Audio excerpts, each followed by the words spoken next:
Exorcisms have existed since ancient times. Rituals, prayers, amulets, sacred words, and cries meant to drive out what could not be seen. But there's an unsettling pattern. From the oldest stories to the most recent, the bodies said to be possessed are almost always women, and those bodies are often described in sexual, violent, or indecent ways. Throughout history, demonic possession and female sexuality have been intertwined. In many cultures, the woman's body was seen as a battlefield between the divine and the profane. Pleasure, desire, and even menstruation were associated with danger, temptation, and sin. For centuries, any behavior outside the norm, convulsions, screaming, ecstasy, rebellion, could be interpreted as demonic influence.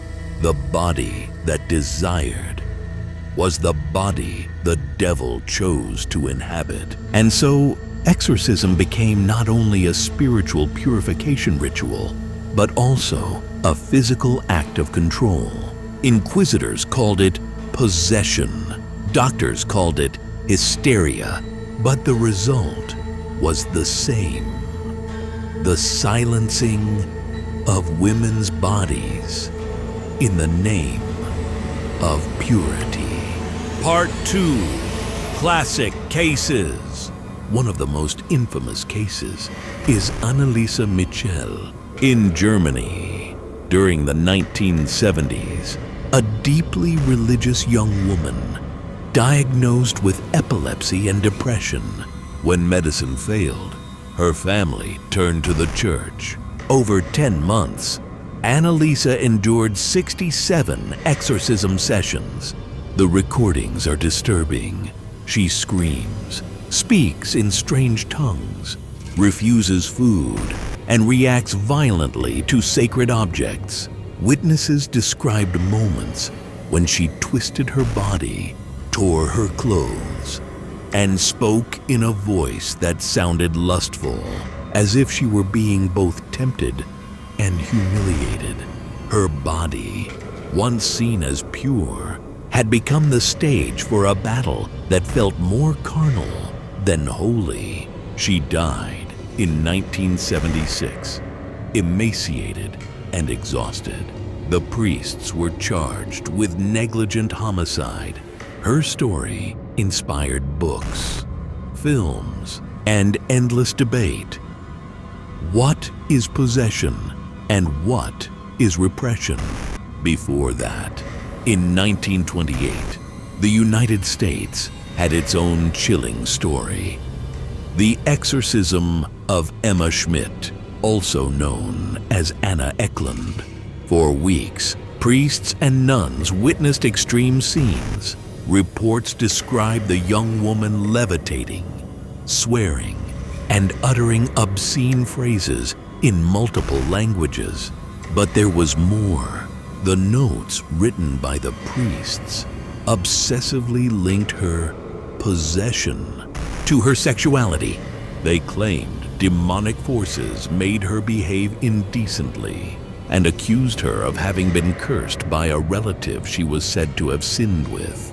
The entire account was later published in a religious pamphlet, and its explicit descriptions caused outrage, even in Catholic circles. These are not isolated cases. Across cultures and religions, the female body has long been used as a stage for moral punishment, disguised as spiritual liberation. Part 3. The erotic element. Why does eroticism appear so often in stories of exorcism?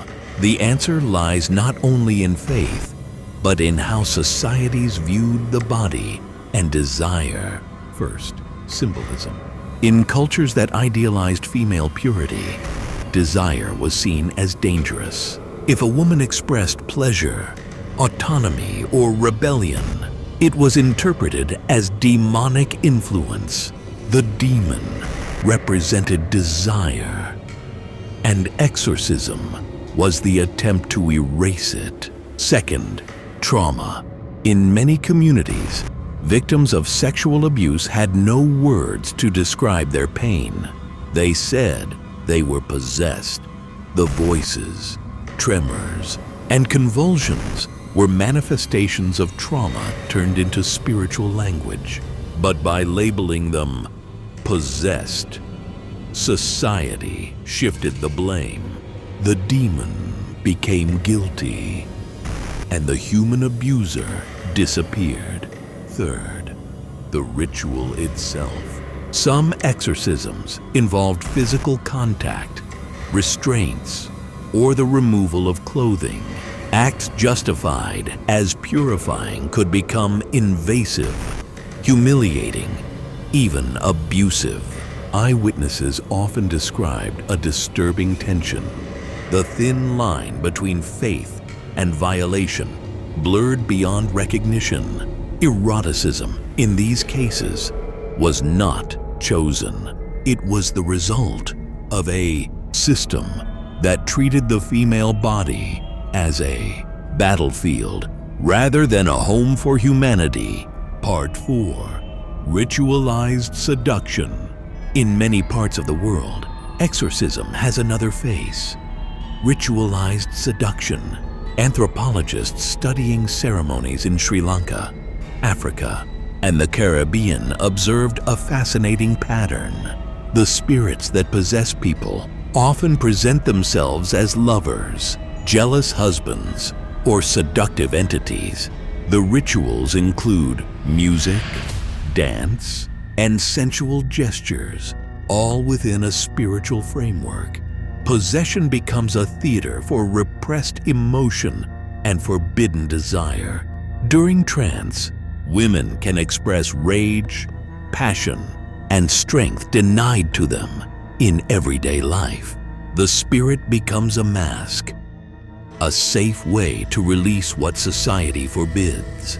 Unlike the European tradition, where the body was punished, in many of these cultures, the body is used as the instrument of healing. Seduction becomes part of liberation. Yet, even then, the stories remain charged with erotic tension, as if the line between sacred and profane can never fully be erased. Part 5. When healing becomes violence. Not every exorcism is symbolic.